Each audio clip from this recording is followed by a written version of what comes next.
Nazi scientists, some of them tied to war crimes, including horrific concentration camp experiments, brought to the U.S. in a secret program to advance American security interests during the Cold War.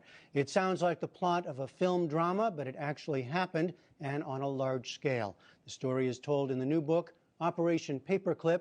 Author and journalist Annie Jacobson joins us now. Welcome to you. Thank you. So these were top scientists in the German war effort, sought out by the U.S. military as the war was coming to an end. That's right. These were Hitler's top weapons makers, and Operation Paperclip became a classified military program to bring them to the United States. It also had a public face, so there was, on the one hand, the truth about the program kept secret, and on the other hand, the idea that we'll tell the public that these are the good Germans. And, the good Germans, but they were dedicated Nazis, the ones you write about. We should say there are many, 1,600 in all, right? Yes. You document about 21 of them, dedicated Nazis, some, as I said, involved in horrific stuff. What they did was known, right, to the people to the Americans who were seeking them out. Certainly to the American military intelligence officers who were interviewing them. The idea that they were involved in war crimes was really necessary to be kept secret, and that's exactly what happened. And so in the book, I think I unveil a lot of the truth about this program that has remained clouded for decades. So give us an example of one of the figures that intrigued you. Well, I think one of the worst case scenarios was that the United States military made the decision to bring Walter Schreiber. This was Major General Dr. Walter Schreiber, the Surgeon General of the Third Reich. He wound up at a military facility in Texas. And doing what? Well, during the war, Dr. Schreiber had been involved in the vaccine program for the Reich, which sounds like a nice program, but it was actually a program to work on protecting German soldiers from these biological weapons that were also being manufactured. So he was involved in war crimes and concentration camps. He became a prisoner of the Soviets and then defected to the United States. We saw him as someone who we absolutely wanted here for his knowledge. So in the United States, it still remains unknown what exactly he did, only that he worked for the U.S. Air Force in Texas. You know, this becomes, of course, a story of practical versus ethical choices, right?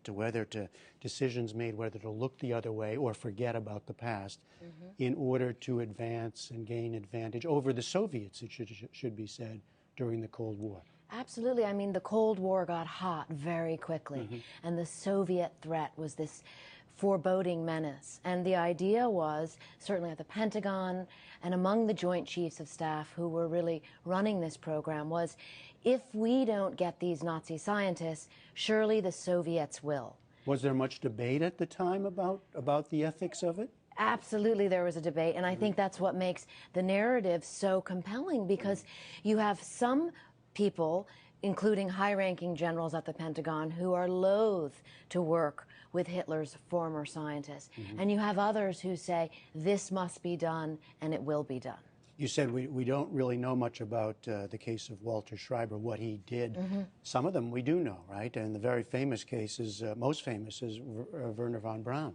Yes, he came here. He was the head of our rocket program and brought 114 fellow V-2 rocket makers with him. And this program, again, had a very beneficent face. Only now do we know the facts are very different about what those scientists were involved in at the end of the war in what was called the Nordhausen slave labor factory. Deep in the tunnels, you had concentration camp prisoners building the V-2 rockets. So in a case like that and others where we know that they did accomplish things for the U.S. when they came here, then the question, and you write this, does accomplishment cancel out past crimes? That, I think, is the conundrum of Operation Paperclip. And I hope that people come to their own conclusion about that, because certainly the idea that you would excuse some of this horrific behavior during the war becomes, you know, that big moral question.